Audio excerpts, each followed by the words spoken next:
retouch. Ganun yun. Pag negro, negro. Hello guys.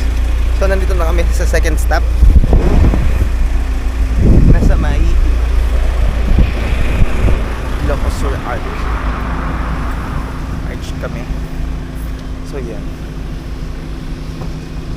Kita ko sa inyo guys. Ito siya. Yan. Sige po. So nandito na kami ngayon sa may Arco, sa arch ng Ilocos Norte. So, nasa boundary kami ng Ilocos Norte at saka Ilocos Sur. So basically ito siya. Yan, kasama siya sa pupuntahan nyo sa tour. Okay, picture lang. More on picture naman yung gagawin talaga natin. Ito yung kagandahan kapag naka-van kayo. Kaysa yung mag-commute kayo ng bus, hindi nyo matadaanan yung mga lugar na pwede kayo mag-picture. Tapos meron dito mga barricades. Kasi kadalasan talaga maraming dumadaan dito para magpa-picture. Kaya mas maganda na naka-barricade para hindi tuloy-tuloy yung mga sasakyan. Pag hindi tuloy-tuloy yung mga sasakyan, medyo makakaiwas sila sa disgrasya, diba guys?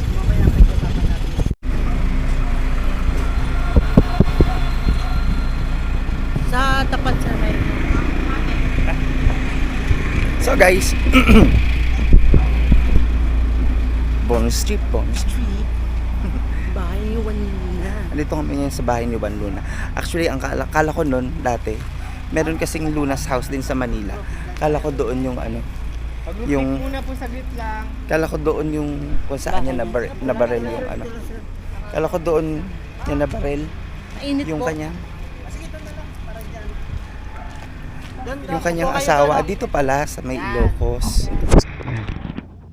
Day yun ni Juan Luna. Yan. Birthplace of Juan Luna.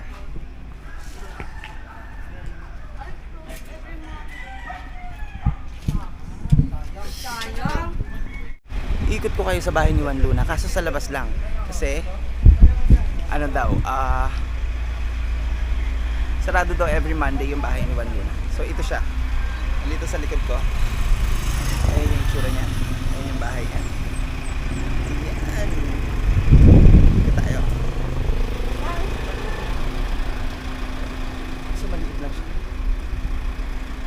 Pero dahil silipin natin sa taas. Silipin. Silipin natin yung itsura ng taas.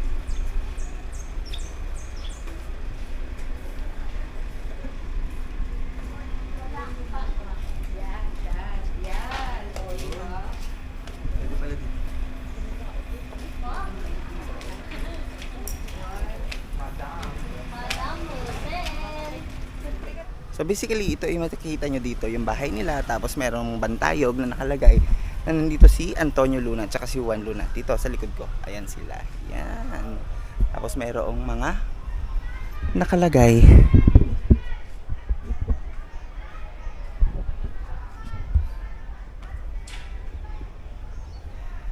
na plaque. So basahin nyo na lang kapag pumunta kayo dito. Sulit talaga. Balik na kami sa sasakyan para sa our next stop.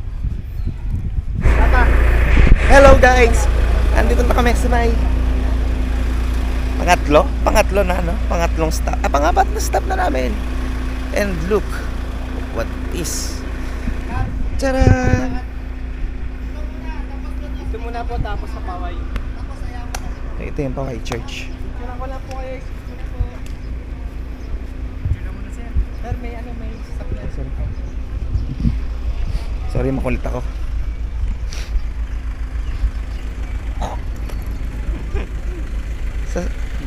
Sa libro ko lang to nakikita guys dati. Mabilisan lang po. Napuntaan ko na siya. Ang ganda.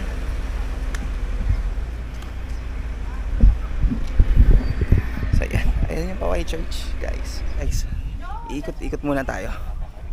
Habang sila ay nagpipicture-picture. Look at that. Ganda. Kim! Kim!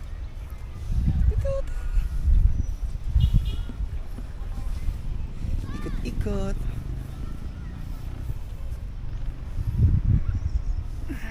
Ganda oh. Ikutin natin sa likod daw may garden dito. Ikutin natin yung church. Hindi pwedeng hindi natin pupuntahan. Kasi minsan lang tayo dito.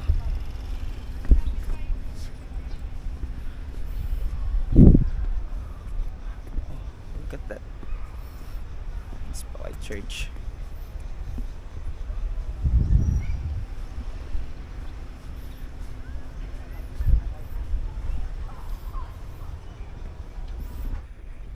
May garden daw dun sa likod. So titignan natin.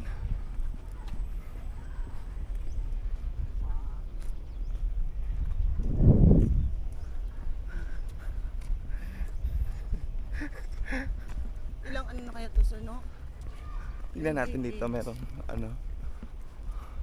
dito nakalagay kung ilang taon na siya. Parang ano no, parang hindi na sa church, parang tourist spot na talaga siya. Church of Poway. Poway Church founded by Augustinian in 1593, cornerstone of church, late 1704.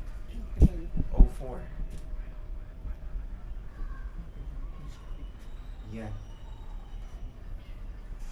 Likod. Tingnan natin kung ano meron sa likod.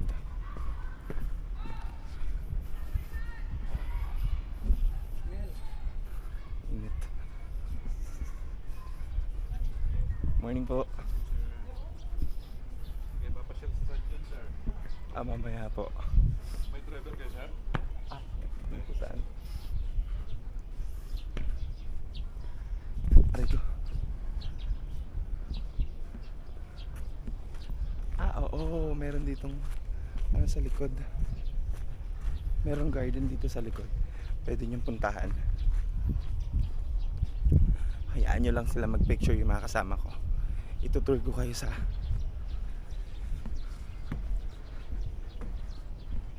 vicinity ng ng simbahan. Unfortunately, hindi tayo makapasok sa loob kasi sarado yung simbahan. So dito lang tayo sa may garden. Pakita ko sa inyo ang itsura ng garden nila. Oops, mali.